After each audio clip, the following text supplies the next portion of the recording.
ખાલી રિયાજ એકલો જ ગેરહાજર, બાકીના બધા હાજર ને. હલો, રિયાજ એકલો ગેરહાજર, બરાબર. રિયાજ, રિયાજ, બરાબર.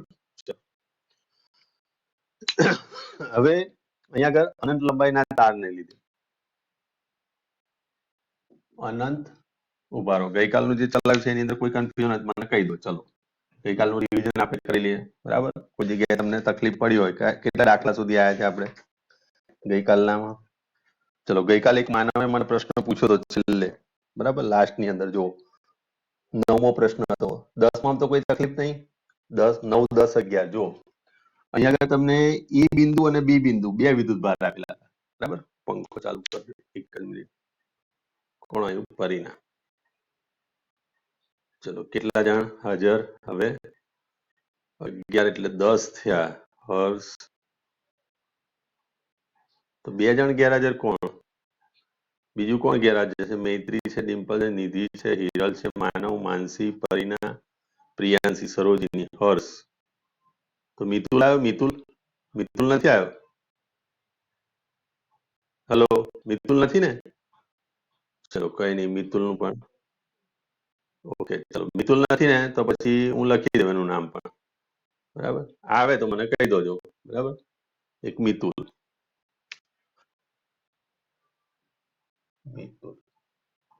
જો કે ઇરેગ્યુલર નથી, આવે છે, રેગ્યુલર જ છે, પણ આવી જાય તો મને કહી દોજો, બરાબર. ચલો, હવે ગઈકાલનો દાખલો તો એ જોઈ લો. ગઈકાલના દાખલાની અંદર શું હતું?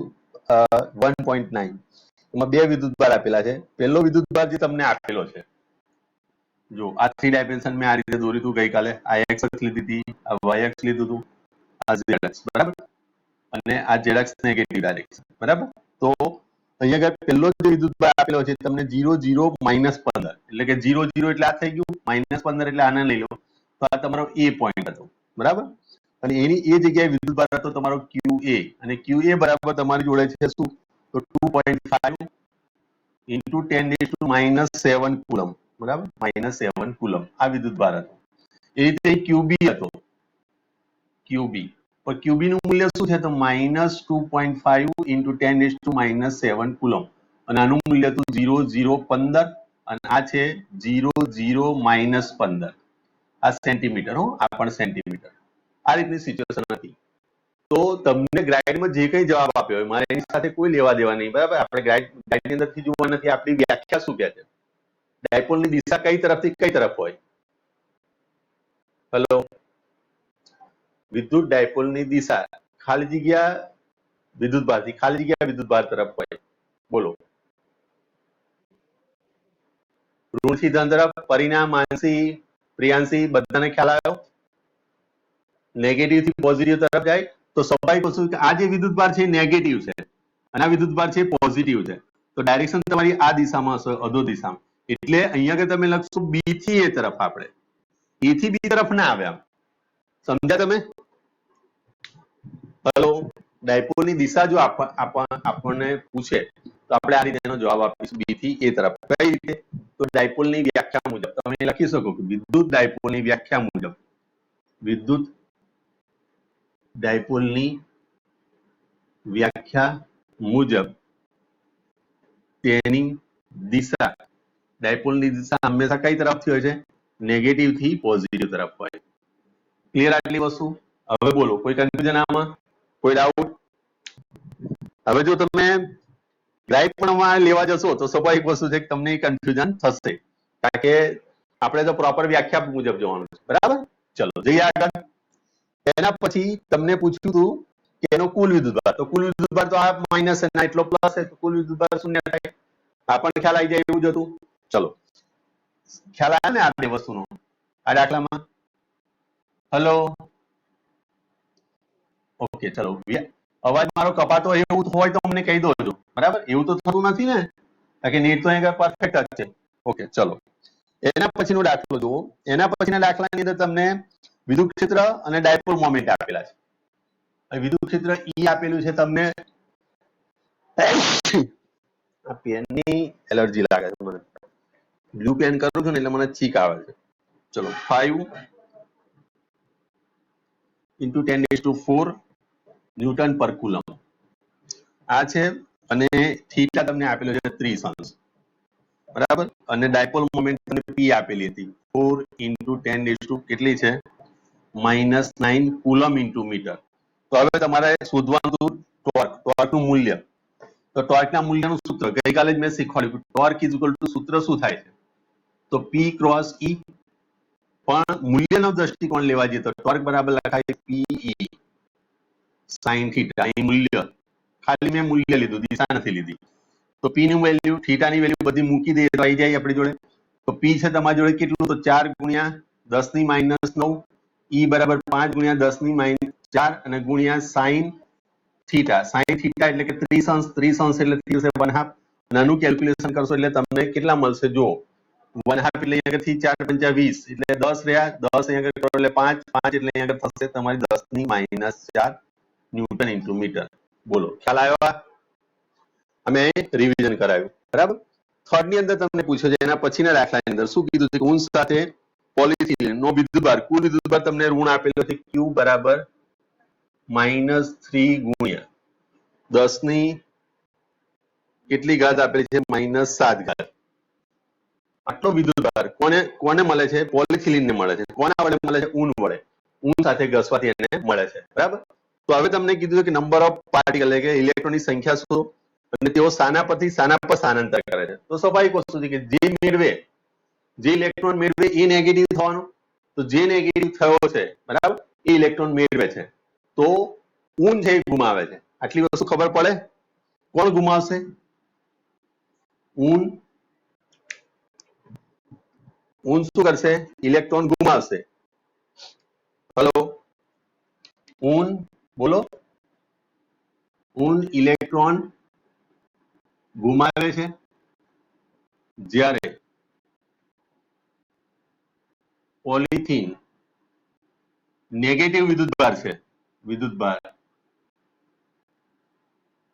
ધરાવે છે એનો મતલબ શું થયો કે એ ઇલેક્ટ્રોન મેળવે છે એટલે કે ઇલેક્ટ્રોન મેળવે છે ક્લિયર હવે ઇલેક્ટ્રોનની સંખ્યા શોધવા માટે તમે સૂત્ર વાપરશો ક્વોન્ટમીકરણનું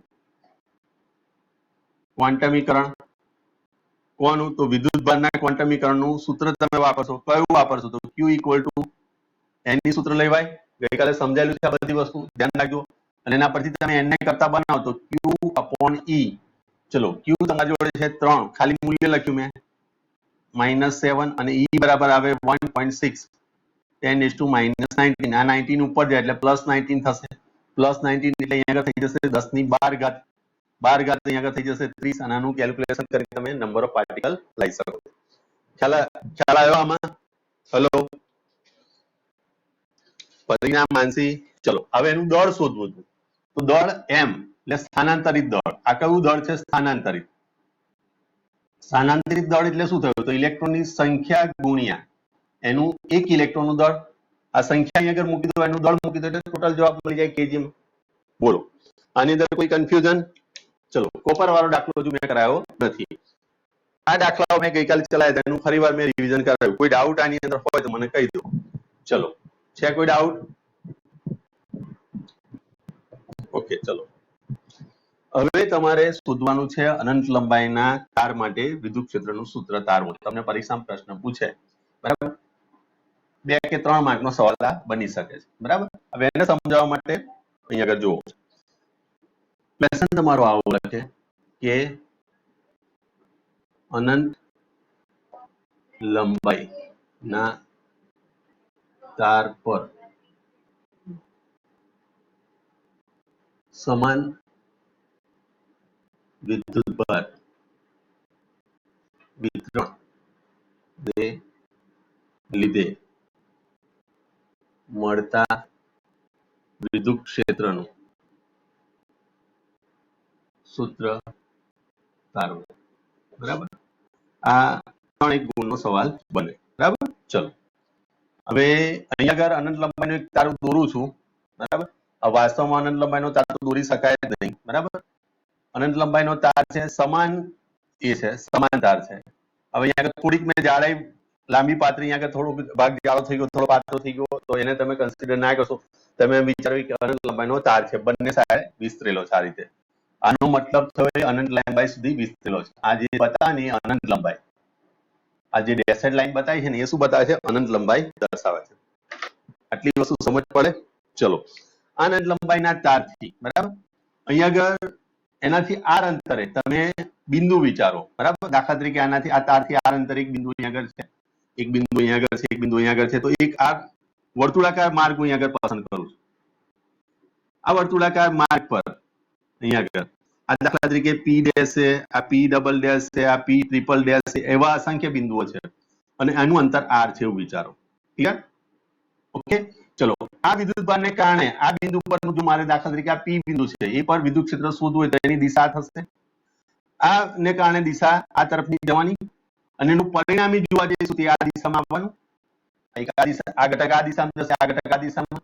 તો અહીંયા આગળ જે થીટા બનાવવાનો તો આ ઘટક એકબીજાના અસર નાબૂદ કરશે એટલે આ પરિણામી દિશા થવાની. ખ્યાલ આવે? હેલો, ચલો. તો અહીંયા આગળથી આકૃતિનું વર્ણન લેવાનું છે. તો આકૃતિમાં એક સમાન દ્રવ્ય વિતરણ અને સમાન વિદ્યુતભાર વિતરણ ધરાવતો એક તાર દર્શાવેલ છે. શું લખી શકાય કે આકૃતિમાં દર્શાવ્યા મુજબ, આકૃતિમાં દર્શાવ્યા મુજબ સમાન દ્રવ્ય વિતરણ અને સમાન વિદ્યુતભાર વિતરણ ધરાવતા અનંત લંબાઈના અતિ લાંબા તાર, અતિ લાંબા તારને ધ્યાનમાં લો, બરાબર. જેની વિદ્યુતભાર રેખીય વિદ્યુતભાર ઘનતા, જેની રેખીય વિદ્યુતભાર ઘનતા લેમ્બડા છે.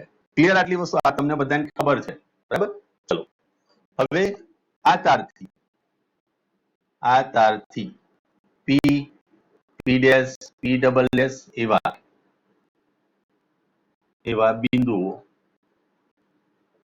આર અંતરે વિચારો, આર અંતરે તારના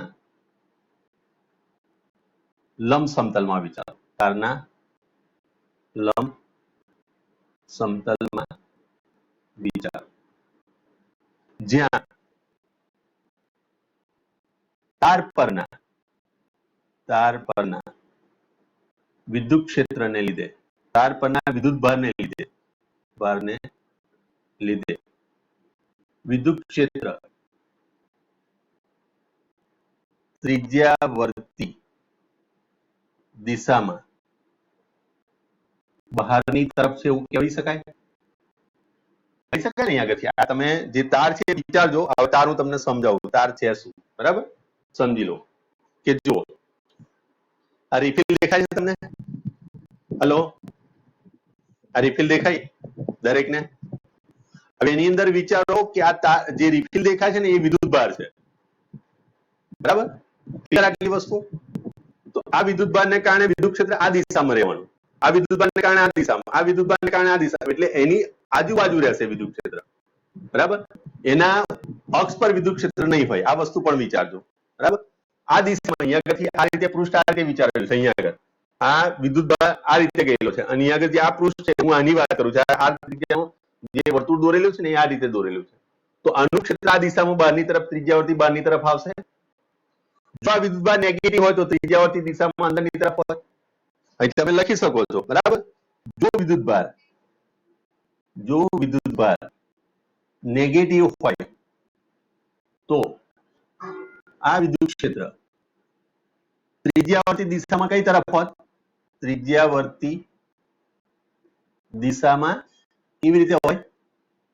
અંદરની તરફ હોય છે. ક્લિયર? એના અક્ષ પર વિદ્યુત ક્ષેત્ર શૂન્ય હોય, આ જગ્યાએ વિદ્યુત ક્ષેત્ર શું થશે? શૂન્ય થશે. ખ્યાલ આવ્યો કે આ દિશામાં વિદ્યુત ક્ષેત્ર નહીં જાય, આ દિશામાં વિદ્યુત ક્ષેત્ર જશે. આટલી વસ્તુ ક્લિયર થઈ ગઈ માઇન્ડમાં? હેલો, ઓકે, કોઈ કન્ફ્યુઝન આમાં, કોઈ ડાઉટ? ચલો હવે જુઓ, આનો ઉકેલ લેવા માટે આપણે ગાઉસના નિયમનો ઉપયોગ કરીએ છીએ. આ જે આવા જે ઉકેલ હોય એટલા માટે ગાઉસની એપ્લિકેશન કહેવાય. હવે જુઓ, આ પેન મેં બતાવી છે, જુઓ આ સ્ટીકર કાઢી નાખો, બરાબર, એટલે તમને અંદાજ થોડો આવી જાય. આ જે પેન છે એમાં રિફિલ દેખાતી હશે તમને, આજુબાજુ પ્લાસ્ટિકનું કવર દેખાય છે. દેખાયું? આટલા ભાગની અંદર, આટલા ભાગની અંદર તમને આ રિફિલ દેખાય છે, બરાબર. તો રિફિલની આજુબાજુ આ જે પ્લાસ્ટિકનું કવર છે એવું અહીંયા કે તમારે ગાઉસિયન પૃષ્ઠ વિચારવું પડે. અને આ જે આકાર થયો એ આકારને કહેવાય નળાકાર. શું કહેવાશે? નળાકાર થયો ને આકાર. હા, તો આપણે હવે આનો ઉકેલ મેળવવા માટે આપણે તારની આજુબાજુ, બરાબર, તો હું કાઢું છું અને તારની આજુબાજુ આપણે એક નળાકાર પૃષ્ઠ વિચારીએ છીએ, બરાબર. ચલો, તો અહીંયા આગળ આ તાર છે આપણી જોડે અને તારની આસપાસ અહીંયા આગળ એક આપણે નળાકાર વિચાર્યો આ રીતે. અને એ જે નળાકાર થયો એ નળાકારને આપણે કહીશું ગાઉસિયન પૃષ્ઠ. કઈ પૃષ્ઠ કહીશું? અહીંથી અંતર r છે એવું વિચારો. આ પ્લસ વિદ્યુતભાર અહીં પથરાયેલો છે, જે રિફિલ વાળો ભાગ મેં તમને બતાવ્યો. આ પ્લસ વિદ્યુતભાર છે, બરાબર, ક્લિયર. અને આ એની લંબાઈ l છે, ક્લિયર. તો તમે અહીંયા આગળ લખી શકો છો કે આ અનંત લંબાઈના તારની આસપાસ l લંબાઈ અને r ત્રિજ્યાનું નળાકાર ગાઉસિયન પૃષ્ઠ વિચારો. ક્લિયર? આ જે બતાવ્યું એ શું છે? ગાઉસિયન પૃષ્ઠ છે. આ કયું પૃષ્ઠ છે? આપણે ગાઉસિયન પૃષ્ઠ. કોઈ ડાઉટ આમાં? ગાઉસિયન પૃષ્ઠમાં આવું આપણે એક પૃષ્ઠ વિચાર્યું, બરાબર. ચલો, તો ગાઉસના નિયમ મુજબ હવે લખશું તમે ગાઉસના નિયમ મુજબ આ પૃષ્ઠ વડે ઘેરાયેલું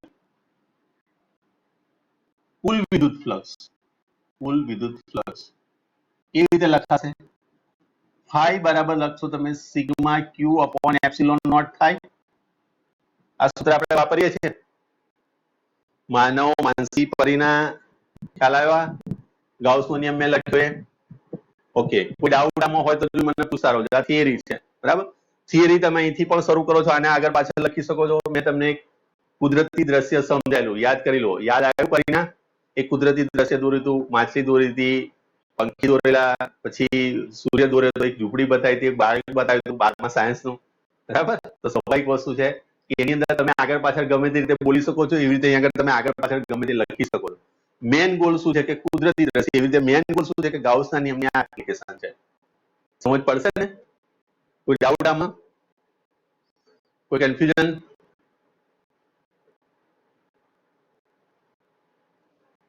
ઓકે, ચલો, વેરી ગુડ. તો હવે અહીંયા આગળ આપણે સૂત્ર તારવવા તરફ જઈ રહ્યા છે, બરાબર. પણ પછી તમે જાણો છો, બરાબર, પણ ફ્લક્સ બરાબર તો શું છે? ફ્લક્સ બરાબર શું લખી શકાય? ક્ષેત્ર ગુણ્યા ક્ષેત્રફળ. શું લખીએ છીએ? ક્ષેત્ર ગુણ્યા ક્ષેત્રફળ. હવે ક્ષેત્ર ઈ શું છે? તો ઈ છે. ક્ષેત્રફળ કેટલું છે? તો આ ત્રિજ્યા, આનું ક્ષેત્રફળ શું થશે? જે નળાકારનું ક્ષેત્રફળ. અહીંયા આગળ કોનું ક્ષેત્રફળ આવશે? નળાકારનું ક્ષેત્રફળ. તો નળાકારનું ક્ષેત્રફળ શું થશે?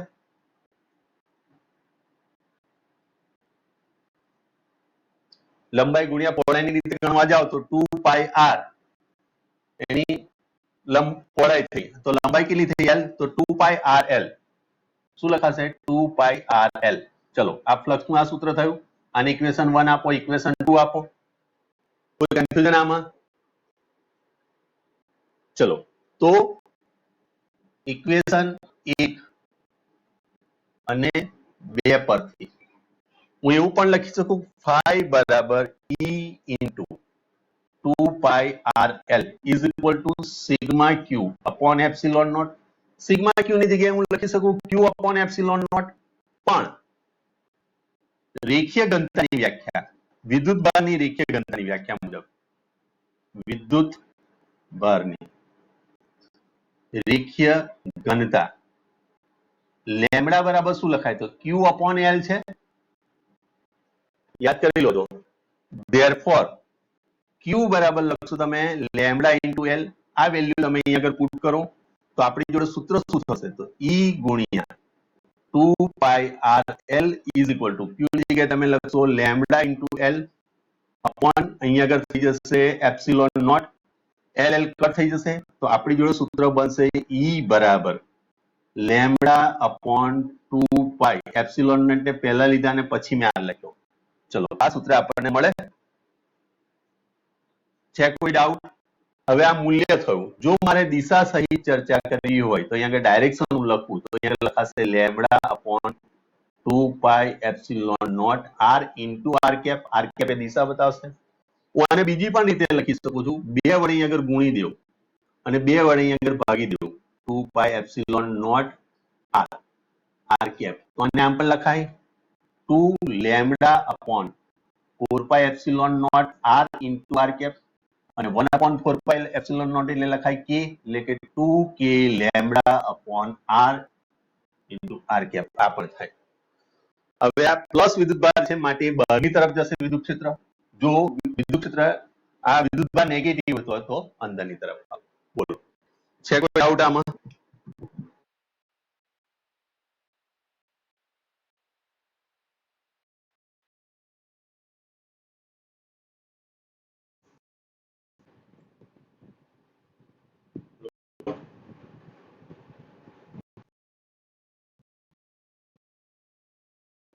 નજીક કરી દઉં છું. જો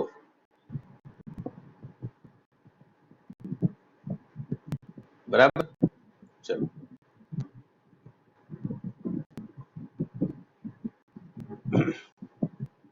છે કોઈ ડાઉટ? માનસી, પરીના, કોઈ ડાઉટ આમાં?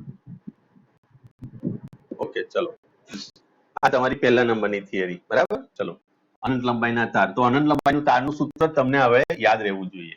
બરાબર. જો અનંત લંબાઈના તારનું સૂત્ર શું થશે હવે તો અનંત લંબાઈ જ્યારે જ્યારે આપેલી હશે ત્યારે તમારે આ સૂત્ર લખવાનું. E બરાબર વિદ્યુત ક્ષેત્રનું સૂત્ર શું થાય તો lambda upon 2 pi epsilon not r અને અહીંયા આગળ r કેપ કરી દો એટલે આ સદિશ થઈ જાય. હું આને આ રીતે પણ લખી શકું 2k lambda upon r into r cap. E થયું. હવે આના પરથી જો મારે f લાવવું છે તો f બરાબર લખાય q ઇન્ટુ e. દાખલા તરીકે કોઈ q વિદ્યુતભાર છે અથવા તો q0 વિદ્યુતભાર છે તો અહીંયા તમે લખી શકો છો q0 into 2k lambda upon r into r cap. અહીંયા તમારી જોડે આવશે 2k q0 lambda upon r into r cap f. Clear? આ તમારું E નું સૂત્ર. કોઈ ડાઉટ આમાં? આ ડાયરેક્શન આવશે. બોલો કોઈ કન્ફ્યુઝન આમાં? કોઈ ડાઉટ? ચલો ઓકે. તો આના પરથી એક સવાલનો જવાબ તમે મને આપો કે વિદ્યુત ક્ષેત્ર હંમેશા અંતરના વર્ગના વ્યસ્ત પ્રમાણમાં ચલે એ વાક્ય તમામે તમામ વિદ્યુતભાર વિતરણ માટે સાચું છે? આપણે નોર્મલી શું બોલીએ છીએ? વિદ્યુત ક્ષેત્રનું સૂત્ર શું બોલીએ છીએ? KQ upon r square. પછી વિદ્યુત બળનું સૂત્ર શું બોલીએ છીએ? KQ1 Q2 upon r square. આવું બોલીએ છીએ ને આપણે. પણ વ્યવહારિક જીવનની અંદર ત્યારે તમે જોવા જશો તો આ સંજોગો અહીં આગળ બદલાયો. જો F proportional to 1 upon r આવે છે તો એ તમને ઉલટો એ પ્રશ્ન પૂછાય કે એવો કયો સંજોગ આવે કે જેની અંદર વિદ્યુત ક્ષેત્ર અથવા તો વિદ્યુત બળ એ 1 upon r ના સમપ્રમાણમાં હોય એટલે વ્યસ્તના પ્રમાણ અંતરના વર્ગના વ્યસ્ત નહીં ખાલી અંતરના વ્યસ્ત પ્રમાણમાં હોય. તો એ સંજોગ માટે તમારે શું લખવું પડશે? આ કેવું હોવું જોઈએ? સમાન વિતરણ થયેલું જોઈએ. લેમડા વિદ્યુતભાર ઘનતા ધરાવતો હોવો જોઈએ. ત્યારે તમે આ સૂત્રનો ઉપયોગ કરશો. ત્યારે પેલું સૂત્ર નહીં વપરાય. સમજ પડે છે? વિદ્યુત ક્ષેત્ર અને વિદ્યુત બળના સૂત્ર દરેક વખતે KQ upon r સ્ક્વેર નથી હોતા હો. બરાબર. અથવા તો KQ1 Q2 upon r square નથી થતું. આ વસ્તુ આગળ આપણને પ્રતીત થાય છે. સમજ પડી?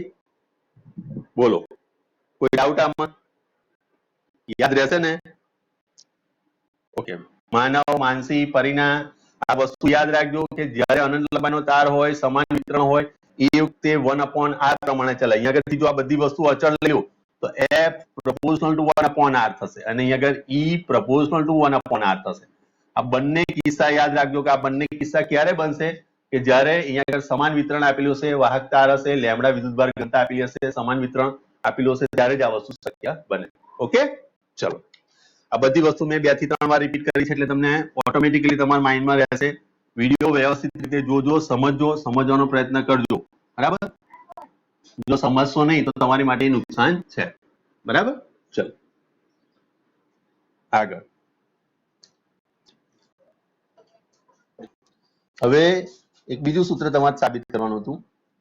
અહીં આગળ હા, અહીં છે ને સૂત્રની જગ્યાએ આર કેપ ની જગ્યાએ એન કેપ યુઝ કરેલો છે. જો આપણી અંદર જો તમને આ સૂત્ર લખેલું છે તો ગભરાવાની જરૂર નથી. E is equal to lambda upon 2 pi epsilon naught r into n cap. આ શું બતાવે છે? n cap શું છે? આ શું દર્શાવે છે? આ એકમ સદિશ છે. શું છે? એકમ સદિશ. એકમ સદિશ તમે n cap વડે પણ દર્શાવી શકો છો, r cap વડે પણ દર્શાવી શકો છો. બરાબર? i cap વડે પણ દર્શાવી શકો છો. એવું કોઈ જરૂરી નથી. આ ફક્ત ને ફક્ત શું બતાવશે? ફક્ત દિશા દર્શાવે. એનું મૂલ્ય શું છે? 1 એકમ. આવું આપણે મેં તમને 11મા ધોરણમાં ભણેલું છે. વ્યાખ્યા દરેકને મેં મોડે કરાયેલી છે, યાદ કરી લો છો. એટલે જ્યારે એકમ સદિશની વાત આવે ત્યારે હું તમને 2 વ્યાખ્યા બોલું છું. જેનું મૂલ્ય 1 એકમ હોય, જે દિશા દર્શાવે એને એકમ સદિશ કહેવાય, અથવા તો સદિશને સદિશના મૂલ્ય વડે ભાગતા મળતી રાશિ એને પણ એકમ સદિશ કહેવાય. આટલી વસ્તુ ક્લિયર થઈ ગઈ દરેકને? ચલો, આમાં કોઈ કન્ફ્યુઝન? માનવ બોલો, છે કોઈ ડાઉટ? ઓકે, ચલો આગળ. હવે તમને એમ પૂછ્યું છે કે સમાન રીતે વિદ્યુતભારિત અનંત સમતલ, બરાબર?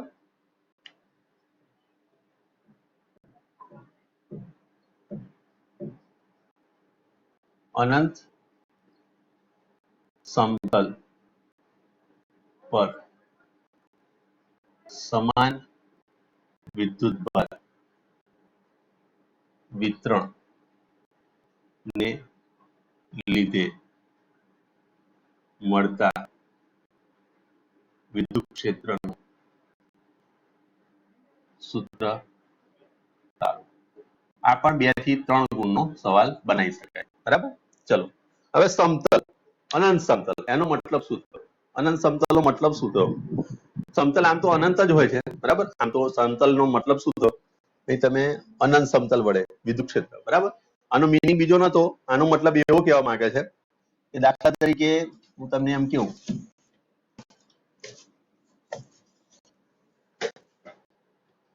જો આ એક આ પૃષ્ઠ મેં બતાવ્યું. બરાબર? 5મા ધોરણની ચોપડી છે. આ સમતલ થયું. બરાબર? આ સમતલ આ બાજુ પણ વિસ્તરેલું હોય, આ બાજુ પણ હોય, આ બાજુ પણ હોય ને આ બાજુ પણ હોય. ક્લિયર આટલી વસ્તુ? હવે આની પર અહીંયા આગળ મેં સમાન વિદ્યુતભાર વિતરણ કરેલું. આની પર સરખો વિદ્યુતભાર એક સરખો અહીંયા આગળ મૂકેલો છે. બરાબર? આ એક સમતલ છે. સમતલની કોઈ જાડાઈ ન હોય. આ બાજુ જેટલો વિદ્યુતભાર હશે એટલો જ આ બાજુ વિદ્યુતભાર રહેવાનો. ખ્યાલ આવ્યો ને? હેલો? આ બાજુ જે વિદ્યુતભાર વિતરણ છે, આ બાજુ પ્લસ લખીશું, આ બાજુ પણ પ્લસ જ વિદ્યુતભાર રહેવાનો. બંને પાતળું સમતલ છે. આ જાડું સમતલ નહીં. અગર કોઈ સપાટી નથી, જાડી સપાટી તો મેં બતાવી. દાખલા તરીકે આ પેજ છે એવું વિચારો. આ પેજ એટલે પાતળું પેજ છે વિચારો. બરાબર? દાખલા તરીકે તમને બતાવવા માંગુ છું આવું કઈ. દાખલા તરીકે આ પેજ છે. બરાબર? આ પેજનો વિચાર કરો. આ આગળની સાઈડે પણ સમાન વિતરણ થાય, પાછળની સાઈડે પણ સમાન વિતરણ જ થાય. આ રીતે આ પેજ ઉપરની તરફ જાય, ડાબી તરફ, જમણી તરફ બધી બાજુ વિસ્તરેલું હોય. આખું મોટું આવું કાગળ હોય, સમતલ અનંત સુધી વિસ્તરેલું હોય, એની પર સમાન વિતરણ હોય. બરાબર? તો અહીં સમજાવવાનો હું તમને પ્રયત્ન કરું છું કે સમાન વિતરણ કેવી રીતે છે. માની લો કે એક પૃષ્ઠ આપેલું તમને, આ પૃષ્ઠ. બરાબર? હવે આની પર અહીંયા આગળ વિદ્યુતભાર છે. આ રીતે વિતરણ થયેલું છે. બધા વચ્ચે એક સરખી જ જગ્યા છે, માટે કહેવાય આ સમાન વિતરણ. ચલો, અહીં પાછું ભેગું થઈ જાય એવું ના ચાલે આમ તો. એટલે આકૃતિમાં મેં અહીંયા આગળ આ રીતે બતાવ્યું. આ જે બતાવેલું છે એ શું છે? સમાન વિદ્યુતભાર વિતરણ ધરાવતું અનંત સમતલ છે. એટલે ઉપરની તરફ પણ છે, આ તરફ પણ છે, આ તરફ પણ વિસ્તરેલું છે અને આ તરફ પણ વિસ્તરેલું છે. તો આના વડે ઉદ્ભવતું વિદ્યુત ક્ષેત્રનું આપણે સૂત્ર તારવવું છે. સમજ પડી? આ સમતલનો મીનિંગ કાઢશો તો સરખું અહીંયા આગળ આવું થવું જોઈએ. હેલો, હવે કોઈ વ્યક્તિ આ બાજુ ઉભો છે, અહીં ઉભો છે, તો એને પણ આટલા જ વિદ્યુતભાર બધા દેખાય જેટલા, અને આ બાજુ કોઈ પાછળ ઉભો છે પેલી સાઈડ, એને પણ આટલા જ વિદ્યુતભાર દેખાય. બરાબર, બંને સાઈડ થી. સમજ પડી? હેલો, બરાબર. ચલો,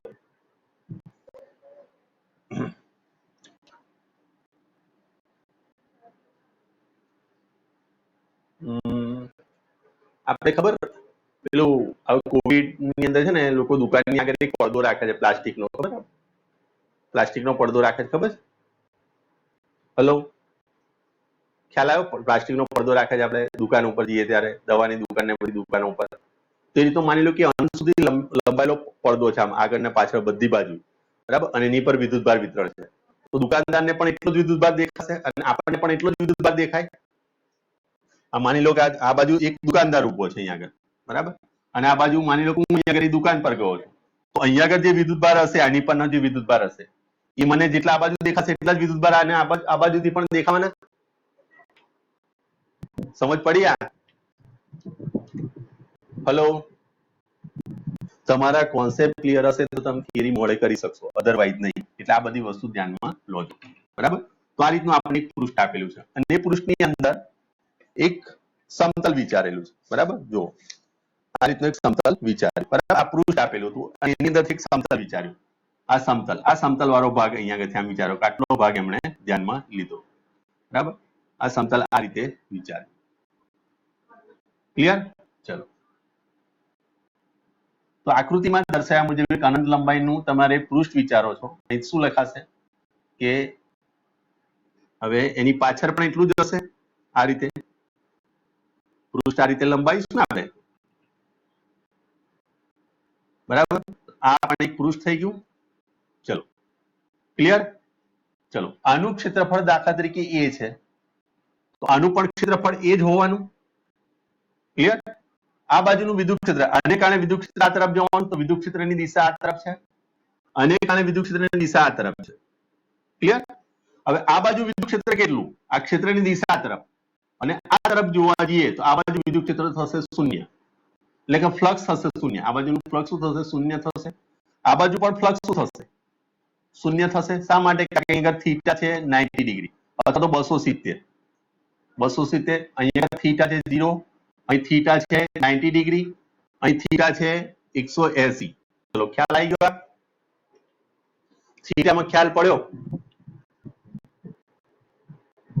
બોલો, કોઈ કન્ફ્યુઝન આમાં? જે આકૃતિ દોરી આમાં માનસી, પરીના, પ્રિયાંશી, અવાજ આવે છે ને મારો? તમારા લોકોનો અવાજ બિલકુલ મને આવતો નથી. પરીના, માનસી, હેલો,